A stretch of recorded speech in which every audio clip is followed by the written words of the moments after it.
Hey, what's up, guys? Hopping on live real quick because someone asked me and wanted me to cover the topic of fasted exercise. So, one of my friends he asked what my take on fasted exercise was because he was a huge fan of working out fasted. He said it, felt like he burned fat faster. So I do want to clarify a couple things about that. So, first off, if you're doing cardio fasted, if you're doing working out, if you're doing like lifts fasted, as long as it feels like you're doing better, if that makes it more manageable for you, then sure, go ahead, but it does not burn more fat whatsoever. So there's a common misconception that if you do cardio fasted, for example, like all your glycogen stores are burned out, then when you go do your exercise for that day, it's going to rely on your fat, and then you're burning fat instead of, carbs, and then that way you're burning more fast, you're burning more fat if you're doing cardio fasted. It's not the case at all.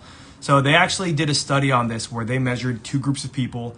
One group was doing cardio in the morning without having eaten whatsoever, and then the other group was doing cardio having like a fueled workout where they did eat before the workout. And the results showed that basically if you do any kind of exercise, regardless of if you ate or not, if it's the same exercise, if you eat before, you eat after, it's going to be the same thing at the end of the day. What matters is how many calories you've consumed in that 24 to 48 hour period. That's what's going to determine if you have any fat building up. So I'd say if you are getting a better workout from it. So for example, I run fasted. I feel lighter. I wake up in the morning. I don't want to eat. And if I eat and then run, I feel like there's food sloshing around my body. I just don't like it. But I never work out. I never lift fasted, for example. Like if I don't eat whatsoever and I try and push weight in the gym, I'm trying to bench 2 plates. I'm trying to squat. I'm trying to do these weighted farmer carry runs. I just feel gassed. Like half the time I just don't want, I don't want to be there. I want to go home. Like I just feel weak. But if I pack on some food before I go, like that's a fueled workout. Like I'm pushing weight and it's working out. So most importantly, just do what's best for you. Like what gets you to have a good workout, mentally speaking, what gets you to go consistently. If you're fasted or not, that's what's important. Quick question from someone I saw. So hey Justin, you're asking what's the best way for you to burn your stomach fat? You can see your abs a good amount, but trying to get more ripped around the stomach. So that's a great question. That's called the last 5% issue. So when you're going on a fat loss journey and you start out with having no ab definition and you're trying to burn down, getting from 23% to 15, 16% body fat is pretty straightforward. All you have to do is eat in that caloric deficit and you work out, you lift consistently, etc. Then you get to that point that you're at right now where you can see some of that ab definition, but it's really hard to get that last 5%. So the last 5%, there's two things you got to do. One is you're going to have to turn your calories down to around 300 less than what you feel is comfortable. And that's going to be contrary to what popular opinion is. We're like, oh, if you feel hunger, then you're by definition performing less. And that might be true, but your body will stabilize to that amount if you reduce it by 300 calories for that period of time.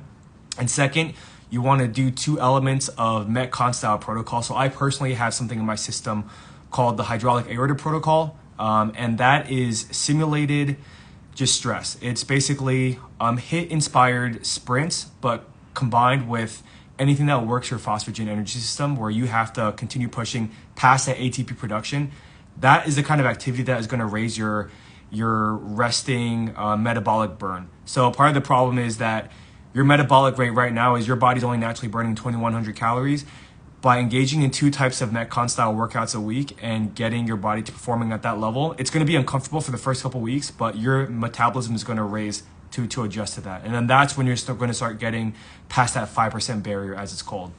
So once you get there, the good news is it's easy to maintain. Like you know exactly what your macros need to be. You know exactly what you have to do to maintain that. And then you might be fighting hunger for a couple days, but if you're fighting hunger for a couple days, you're going to realize after 4 or 5 days, hey, I don't feel hungry anymore. Like your body's going to adjust to it. There's always an adjustment period. But yeah, you're talking about that 5% problem. It's basically getting to that very lean thing. And most people don't get there because they either don't know to do the Metcon style workouts, or B, they hear about the Metcon style workouts, but they don't want to do it because it's too hard.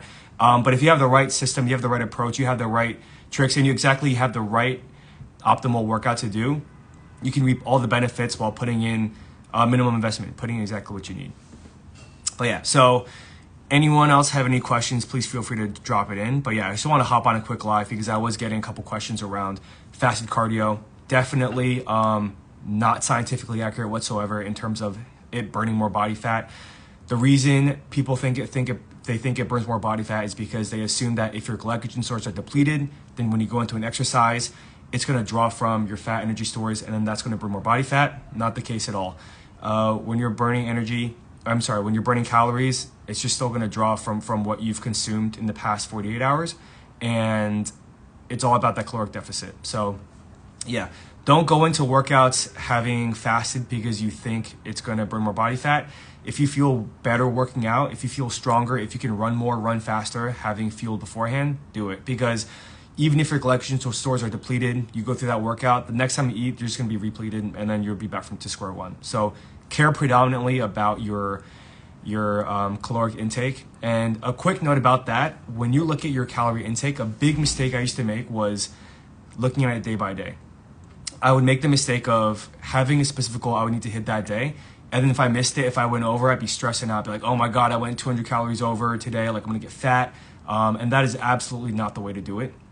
So when it comes to tracking your macros, huge game-changing trick I learned was looking at your calories through a weekly lens. So if you look at what you need on a weekly basis, let's say you need, 1,700 calories, 2,100 calories, multiply that by 7, that's what you need throughout the week. So this is a much more stress-free way to count your macros and count your calories. If you're trying to lose fat, you can go over one day, because mathematically speaking, if you go over one day, just go over that amount under the next day. If you ate 2,500 calories one day and you only needed 2,100, then just go 400 calories less the day after that.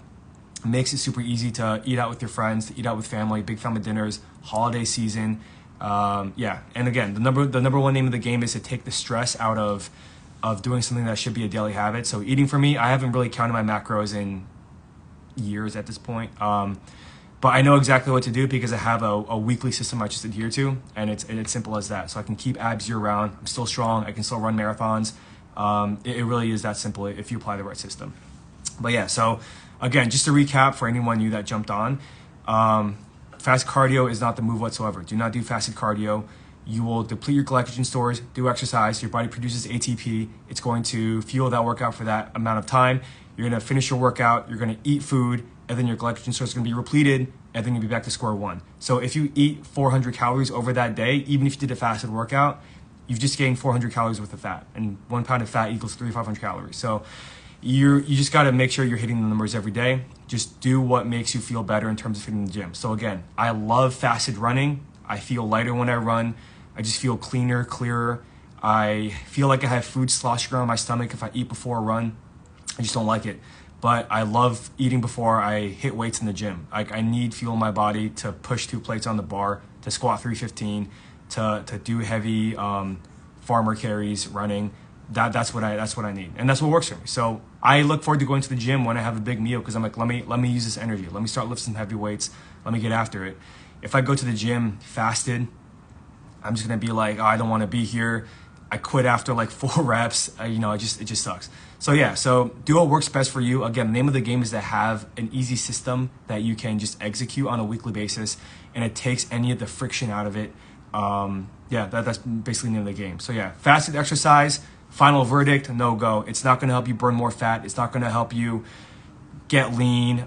Anything you see online, unfollow that immediately. It's BS. But what it can do is it can provide you a better frame of mind, and if that's what works for you, then that's what works for you. And by all means, do it. But do not expect faster fat loss from it. But yeah, just want to hop on and address that real quickly. I'll be doing these a lot more often, covering small topics. If you have any questions, there's a handful of you in here right now. Just honestly DM me questions. I love to answer them. I'll just kind of make a story around it, because anything you ask, I've probably dealt with myself. Been in the game for 10 years. So yeah, any questions, just DM me. I'll talk about anything you want, because most likely, more often than not, other people are thinking about it too, and other people want the answers for it. And sometimes these questions can be kind of esoteric. They can be pretty specific, and you may not be able to find a specific answer online. But anything I say, I'll just give you the exact scientific evidence that's used to back it up, because that's how I operate. So yeah, anything else you guys want to know, let me know. But thanks for tuning in.